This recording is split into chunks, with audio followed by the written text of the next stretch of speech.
ಇನ್ನೊಂದೇನೆಂದ್ರು ನಮ್ಮ ಜೊಲ್ಲೆ ಅವ್ರದ್ದು ನಾನು ಜೊಲ್ಲೆ ಅವ್ರದ್ದು ವಾಪಸ್ ಕಳಿಸಿದ್ದೀನಿ ಅಂತ ಹೇಳ್ತಾರೆ.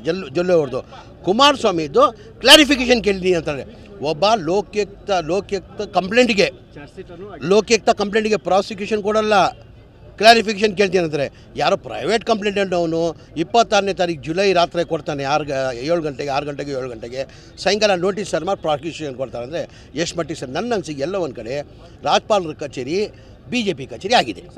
ಶಿಗ್ಗಾಂವ್ಗೆ ಮುಸ್ಲಿಂ ಕಮ್ಯುನಿಟಿಯವರಿಗೆ ಟಿಕೆಟ್ ಕೊಡಬೇಕಂತ ಇದಾಗ್ತಾ ಇಲ್ಲ, ಪ್ರತಿ ಸಲ ಮುಸ್ಲಿಂ ಕಮಿಟಿನೇ ಕೊಡ್ಕೊಂಡು ಬರ್ತಾರೆ. ಅದರಲ್ಲಿ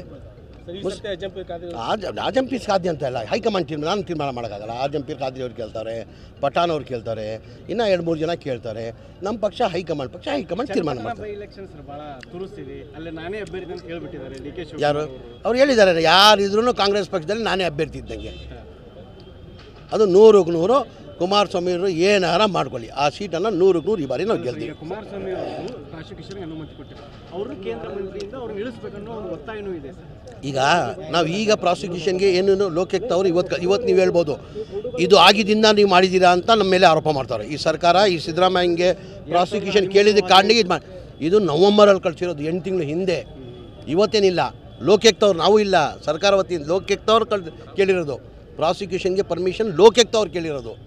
ಯಾವಾಗ? ನವಂಬರಲ್ಲಿ ಕೇಳಿರೋದು, ಅಂದರೆ 8 ತಿಂಗಳಾಗಿದೆ.